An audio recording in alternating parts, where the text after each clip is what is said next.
Hari ini kita akan membahas kabar panas dari dunia teknologi.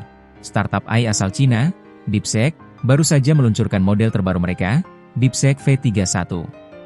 Model ini tidak hanya lebih cepat, tapi juga dioptimalkan untuk chip buatan dalam negeri, tanpa bergantung pada chip Amerika. Langkah ini bisa menjadi game changer dalam persaingan teknologi global, apalagi mengingat ketegangan panjang antara Amerika dan Cina dalam hal kecerdasan buatan dan semikonduktor. DeepSeek mengumumkan V31 melalui akun resmi WeChat mereka. Model ini menggunakan format presisi UE8M0FP8, sebuah teknologi yang disesuaikan dengan chip domestik generasi terbaru. Artinya, model ini bisa berjalan lebih cepat, lebih efisien, dan mendukung kemandirian teknologi Cina. Meskipun perusahaan belum mengungkapkan siapa produsen chip tersebut, ini jelas sinyal bahwa Beijing semakin serius membangun ekosistem semikonduktornya sendiri. Selain itu, V31 punya struktur inferensi hibrida. Dengan fitur ini, pengguna bisa memilih dua mode penalaran, untuk analisis mendalam.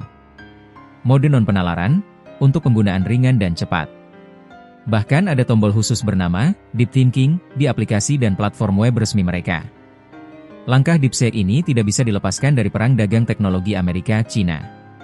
Pada masa pemerintahan Donald Trump, Amerika memperketat ekspor chip canggih ke Cina. Tujuannya jelas, membatasi perkembangan AI dan teknologi tinggi di Beijing. Tapi kini, meski pembatasan sudah dicabut, Cina justru balik menyerang. Beijing meminta perusahaan lokal tidak lagi menggunakan chip Amerika. Bahkan, tersiar kabar bahwa Nvidia diminta berhenti memproduksi chip H20 yang khusus dirancang untuk pasar Cina. Ini adalah bentuk balas dendam teknologi. Cina ingin menunjukkan bahwa mereka tidak butuh chip Amerika untuk berkembang. Nama DeepSeek mungkin masih baru bagi sebagian orang, tapi perusahaan ini sempat menggemparkan dunia teknologi awal 2025. Mereka meluncurkan model AI yang bisa menyaingi ChatGPT milik OpenAI. Bedanya, DeepSeek menawarkan biaya operasional yang jauh lebih rendah. Inilah yang membuatnya populer di dalam negeri, bahkan mulai diperhatikan di luar negeri. Kini dengan V31, DeepSeek tidak hanya fokus pada performa, tapi juga kemandirian penuh dari chip asing. Sejak awal 2025, DeepSeek sudah melakukan 3 kali upgrade besar, model R1 pada Mei 2025. DeepSeek V3 pada Maret 2025. Dan sekarang, DeepSeek V31 pada Agustus 2025. Percepatan inovasi ini menunjukkan betapa agresifnya Cina dalam mengejar ketertinggalan AI dari Amerika. DeepSeek juga menyiapkan langkah penting lainnya, penyesuaian biaya penggunaan API. API adalah layanan yang memungkinkan pengembang aplikasi lain menggunakan model AI mereka. Per 6 September 2025, biaya akan disesuaikan agar lebih kompetitif.